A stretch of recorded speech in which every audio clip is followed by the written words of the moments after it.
Yes, we are going to look at price legislation and its what effect.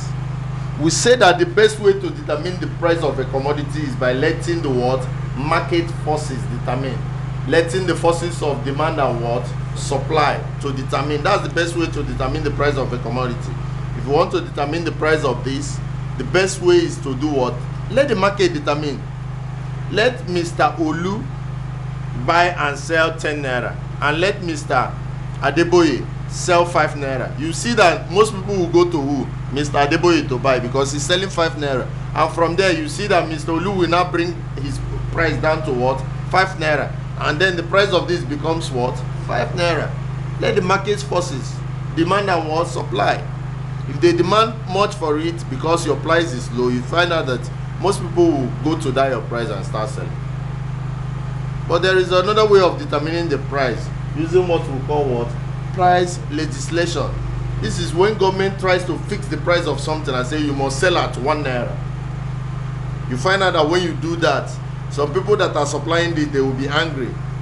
They might not want to bring it again to the market, and there will be shortage of this. Is that clear? There will be shortage. It's not good for there to be price legislation. But we'll find out that in some certain instances it will be good to do what? Price legislation. It's good for government to fix the price, because if you leave people will put exorbitant prices that is not good.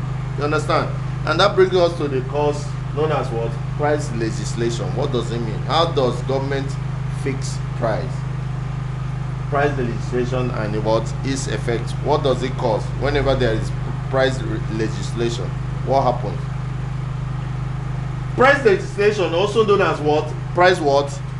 Control. You can as well call it what? Price control policy. It's either you call it price legislation or you call it what? Price control policy. You understand? You can call it price legislation or what? Price control policy. It is simply how the government or its what? Agencies. How the government or its agency does what? Fixes the price of what? Essential what? Commodities.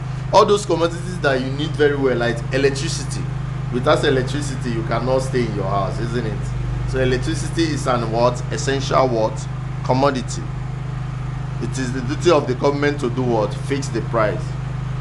Because if you leave private organizations, they might just put a price that is so exorbitant that common man cannot afford. So mosquito and heat will be killing you in your house. You understand? So price legislation or price control policy is simply a way whereby the government fixes the prices of what? Essential what? Commodities. So what is the effect whenever government says that the price of this must be 10 naira, the price of this must be 20 naira? What does it happen to the economy? Number one, it encourages hoarding of what? Commodities by the wholesalers and what? Retailers. It encourages hoarding of commodities by the what?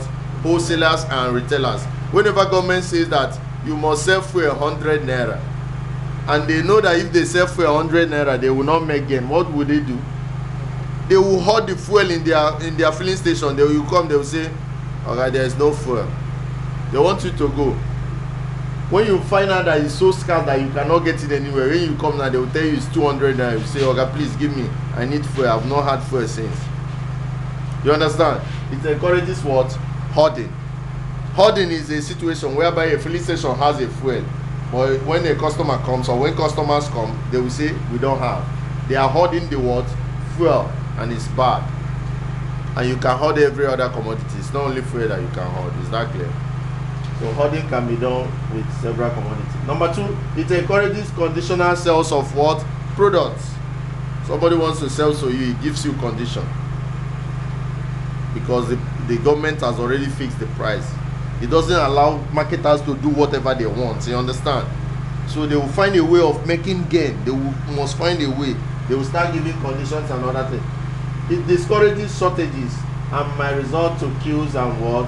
Racketeering. You understand? It encourages shortages actually, but in some cases it will discourage shortage, but do what? Encourage what? Queues and what? Racketeering. In a situation where the government forces the filling station that you must sell. If I come to your filling station and I dip your tank and I find out that you have fuel and you're not selling, I will close down your filling station. What would they do? They will start selling. You understand? But some people will not even buy the product at all. So any filling station that is selling, what will you see in that filling station? What will you see in the filling station that is selling when others are not selling? Long queue will be in that filling station. Is that clear? Another thing, it leads to what? Creation of what? Black market. You know what black market is now? Whenever there is shortage of fuel in this Abuja, you go from place to place, you see people that are selling black market. And you know what black market means? The prices, are they normal? Fuel that you would have bought 5,000 in black market, they will sell it for almost what? 10,000. Because it's black market, it doesn't concern them. It took them very difficult time to get it, so they will put all the prices on top. Lastly, it leads to what? Excess demand and shortage in supply. Is that clear? When government is fixing price, suppliers will not want to supply that goods again. They will say, hey, we are not making profit in this thing, I will not supply again. So people will be demanding, but they will not see what to do, what buy. There will be less supply, so there will be what? Shortage in the market. Is that clear? That's why it's always good for government to forget about fixing price. Leave it for the forces of what? Demand and what? Supply. Leave it for the market forces to determine the prices of what? Commodities. Is that clear? Is that clear? Thank you.